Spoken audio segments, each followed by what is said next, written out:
And, here's another way to look at it. Our mortgage rates have come down. We're hanging out below 7. We just really want it to stay there.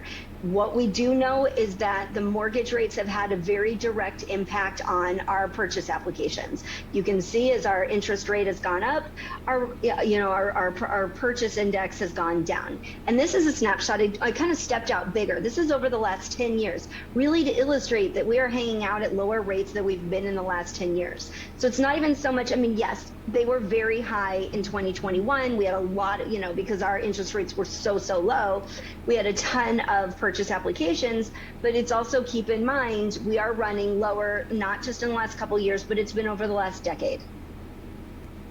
Yeah, wow. And I'll tell you what, I'm loving seeing, I know it's not huge, but I'm loving seeing 6 point anything and not 7 point something.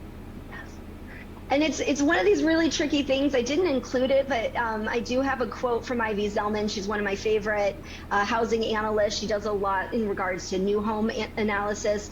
But she was talking about, because right now where our spreads are for our interest rates, because typically we have a spread of our 30-year fixed, is usually about 1.72%, 1.7% above that 10-year Fed funds rate. That's why we watch it so closely, because it really is, it moves up and down with the 10-year yield.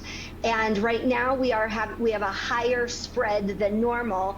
It's about 90 basis points or 0.9% higher than that typical, 2.7%.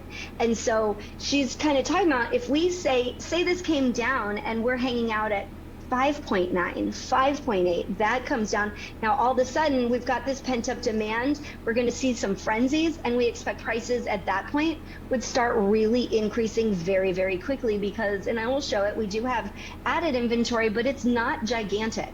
And so this is, again, one of the things that, any buyer that's out there and they think that they need to wait, it is very likely not in their best interest to wait.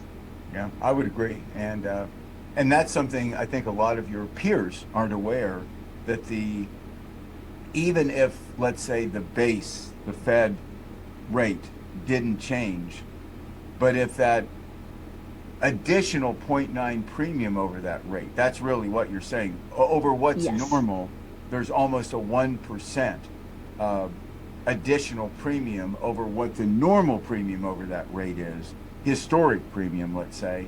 Even if that went away because of, I consider that an uncertainty premium. That's kind of what's going to, right, it's just an uncertainty additional premium. Just if the uncertainty premium went away, we'd be in the fives. We'd be in the 5.8, 5.9 range. And boy, I agree, Sarah, that would be the slingshot of slingshots in terms of buyers rushing in the market. So it really would. That's why this is such a good time. Get through this next few months. This is going to happen.